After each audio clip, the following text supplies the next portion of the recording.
नमस्कार दर्शकों, आप सभी का बहुत बहुत स्वागत है DHP न्यूज चैनल में। आज है तारीख 25 नवंबर 2023, दिन शनिवार।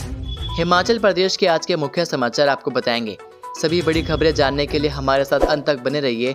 और यदि आपने DHP न्यूज चैनल को सब्सक्राइब नहीं किया है तो कृपया DHP न्यूज को सब्सक्राइब करके बेल के आइकन को भी क्लिक कीजिए, जिससे आपको हिमाचल प्रदेश की बड़ी खबरें मिलती रहें। चलिए शुरुआत करते हैं और जानते हैं प्रदेश के मुख्य समाचार। हिमाचल में युवाओं के पास वन मित्र बनने का अवसर, इस दिन से करें आवेदन। हिमाचल प्रदेश सरकार की वन मित्र योजना में वन मित्र बनने का युवाओं के पास सुनहरा मौका है। वन मित्रों को वन विभाग में शामिल करने के लिए आवेदन प्रक्रिया 30 नवंबर से आरंभ होगी। इसके लिए आवेदन पत्र भरकर जमा करवाने की अंतिम तिथि 30 दिसंबर है। जनजातीय और दूरवर्ती क्षेत्रों के लिए अंतिम तिथि 15 जनवरी 2024 निर्धारित की गई है। इच्छुक उम्मीदवार वन विभाग की वेबसाइट या अपने निकटतम वन परिक्षेत्राधिकारी कार्यालय से आवेदन पत्र प्राप्त कर सकते हैं। आवेदन प्रक्रिया संबंधित अन्य सूचना के लिए आवेदनकर्ता वन परिक्षेत्राधिकारी के कार्यालय से संपर्क कर सकते हैं। 18 से 25 साल तक के युवा आवेदन कर सकेंगे। प्रदेश की हर वन वीट पर एक वन मित्र होगा, जिसका काम वन रक्षा, प्लांट, नर्सरी की देखभाल, विभाग और लोगों में सामंजस्य रखना होगा। इसके लिए योग्यता जमा 2 और हिमाचली बोनाफाइड होना जरूरी है। ड्यूटी 6 घंटे रहेगी और 10,000 वेतन मिलेगा। 25 से सक्रिय होगा पश्चिमी विक्षोभ, हिमाचल के कई भागों में 5 दिन मौसम खराब रहने के आसार। हिमाचल प्रदेश के कई भागों में 5 दिनों तक मौसम खराब रहने के आसार हैं। पश्चिमी विक्षोभ की सक्रियता से मौसम में यह बदलाव आने की संभावना है। मौसम विज्ञान केंद्र शिमला के अनुसार 25 नवंबर की रात से राज्य में ताजा पश्चिमी विक्षोभ के सक्रिय होने के आसार हैं। इसके प्रभाव से 26 से 30 नवंबर तक राज्य के मध्य व उच्च पर्वतीय कई भागों में बारिश बर्फबारी की संभावना है। वहीं 27 नवंबर को अधिकतर भागों में बारिश व उच्च पर्वतीय क्षेत्रों में बर्फबारी की संभावना है। 1-2 स्थानों के लिए अंधड़ चलने का येलो अलर्ट जारी किया गया है। कीरतपुर 4 लेन से रवाना होंगी मनाली से चलने वाली वोल्वो बसें, HRTC प्रबंधन ने जारी किए आदेश। हिमाचल पथ परिवहन निगम की मनाली से रवाना होने वाली वोल्वो बसें अब कीरतपुर 4 लेन से होकर संचालित होंगी। ऐसा होने से सफर में करीब 2 घंटों की बचत होगी। HRTC प्रबंधन की ओर से शुरू की गई फीडबैक सेवा के माध्यम से मिले सुझावों पर यह व्यवस्था लागू की गई है। हालांकि मनाली दिल्ली शाम 8 बजे और कुल्लू हरिद्वार शाम 4:30 पर रवाना होने वाली वोल्वो वाया बिलासपुर चलेंगी। नई व्यवस्था लागू होने से यात्री नैरचौक में लगने वाले जाम से भी बचेंगे। मनाली से चलने वाली सभी वोल्वो नैरचौक बाईपास से चलेंगी। नैरचौक के यात्री परिवहन निगम की वोल्वो बस सेवाओं को डडोर से ले सकते हैं। 2 दिसंबर तक भर सकेंगे PG परीक्षा के लिए फॉर्म, छात्र संगठनों की मांग पर लिया फैसला। हिमाचल प्रदेश विश्वविद्यालय ने छात्र संगठनों की ओर से PG परीक्षा फॉर्म भरने की समय सीमा बढ़ाने की मांग पर इसे आगे बढ़ा दिया है। अब PG के MA, MSc डिग्री और diploma course LLB, MTT MM, BHM के ओड सेमेस्टर की रेगुलर और रीअपेयर परीक्षाओं के अलावा इक्डोल के PG डिग्री और डिप्लोमा कोर्स की जनवरी बैच के इवन सेमेस्टर की रेगुलर और ओड सेमेस्टर की रीअपेयर परीक्षा के ऑनलाइन और ऑफलाइन फॉर्म भरने की तिथि बढ़ा दी है। छात्र अब 2 दिसंबर तक बिना लेट फीस के परीक्षा फॉर्म भर सकेंगे। इसके बाद छात्रों को तय की गई दरों के अनुसार लेट फीस चुकानी होगी। विश्वविद्यालय के परीक्षा नियंत्रक डॉक्टर JS नेगी ने इसको लेकर अधिसूचना जारी की है। शुक्रवार को ABVP ने इस मांग को उठाया था। किसान और बागवानों को 6% ब्याज पर मिलेगा 2 करोड़ तक का ऋण। किसान और बागवानों cold storage, processing units, warehouse और पैकेजिंग यूनिट लगा सकेंगे। इसके लिए कृषि अवसंरचना कोष योजना चलाई जा रही है। इसके तहत 6% ब्याज पर 2 करोड़ तक का ऋण मिल सकता है। योजना के तहत हिमाचल के लिए 925 करोड़ स्वीकृत हुए हैं।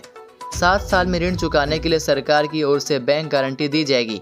योजना को लेकर किसानों, बैंक प्रतिनिधियों और अन्य संबंधित विभागों के अधिकारियों को जागरूक करने के लिए शुक्रवार को होटल पीटरहॉफ में सम्मेलन आयोजित किया गया। कृषि मंत्री चंद्र कुमार बतौर मुख्य अतिथि उपस्थित हुए। फसल कटाई के बाद फल, सब्जियों और अन्य कृषि उत्पादों के भंडारण की सुविधा भी योजना के तहत विकसित की जा सकती है। इसके अलावा कृषि सहकारी समितियों, विपणन सहकारी समितियों, किसानों, किसान उत्पादक संगठनों, स्वयं सहायता समूहों, स्टार्टअप और कृषि उद्यमियों को कटाई उपरांत प्रबंधन से जुड़ी इकाइयां लगाने के लिए सस्ती दरों पर ऋण दिया जाता है। पहली कक्षा में दाखिले के लिए आयु सीमा तय, सरकार ने जारी की अधिसूचना। हिमाचल प्रदेश के स्कूलों में शैक्षणिक सत्र 2024-25 से 1 अप्रैल तक 6 वर्ष की आयु पूरी करने वाले बच्चों को पहली कक्षा में दाखिला मिलेगा। शिक्षा विभाग ने शुक्रवार को इस बाबत अधिसूचना जारी कर दी है। बीते दिनों हुई मंत्रिमंडल की बैठक में यह फैसला लिया गया था। शिक्षा सचिव राकेश कंवर की ओर से इस बाबत प्रारंभिक शिक्षा निदेशालय को पत्र जारी किया गया है। नए शैक्षणिक सत्र से इस फैसले को लागू करने के निर्देश दिए गए हैं। अंतर्राष्ट्रीय रेणुकाजी मेले में पारंपरिक बुढ़ा लोक नृत्य प्रतियोगिता का आयोजन। अंतर्राष्ट्रीय श्री रेणुकाजी मेले में शुक्रवार को बुढ़ा लोक नृत्य प्रतियोगिता आयोजित की गई। इसमें बुढ़ा लोक नृत्य दल ऊंचा टिक्कर व सेंज संयुक्त रूप से विजेता रहा, जबकि पारंपरिक बुढ़ा नृत्य दल घाटों ने दूसरा स्थान हासिल किया। जिला भाषा एवं संस्कृति विभाग और श्री रेणुकाजी विकास बोर्ड के संयुक्त तत्वावधान में आयोजित इस प्रतियोगिता में जिला के 6 दलों ने बुढ़ा लोक नृत्य के साथ वाद्य यंत्रों की धुनों से दर्शकों को मंत्रमुग्ध कर दिया। इस नृत्य में ऐतिहासिक वीर गाथाएं, युद्ध गाथाएं व हरलों का गायन किया गया। इस नृत्य का मुख्य आकर्षक इसकी पोशाक है।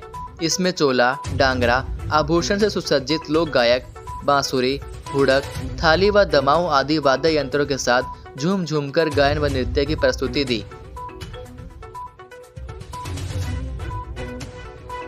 अंतर्राष्ट्रीय श्री रेणुकाजी मेले में अस्थायी आधार शिविर स्थापित 122 ने उठाया लाभ। अंतर्राष्ट्रीय श्री रेणुकाजी मेले के अवसर पर जन सुविधा के दृष्टिगत सिरमौर जिला प्रशासन द्वारा अस्थायी आधार शिविर स्थापित किया गया है। यह आधार शिविर 22 नवंबर से मेले के आखिरी दिन 27 नवंबर 2023 तक कार्यरत रहेगा। आधार सेंटर में काफी संख्या में लोग यहां पर पहुंचकर लाभ उठा रहे हैं और आधार के संबंध में जानकारी भी हासिल कर रहे हैं। उपायुक्त सुमित खिमटा ने जानकारी देते हुए कहा कि रेणुकाजी मेले के पावन अवसर पर मेले में आने वाले सभी इच्छुक लोग इस आधार शिविर का लाभ उठा सकते हैं।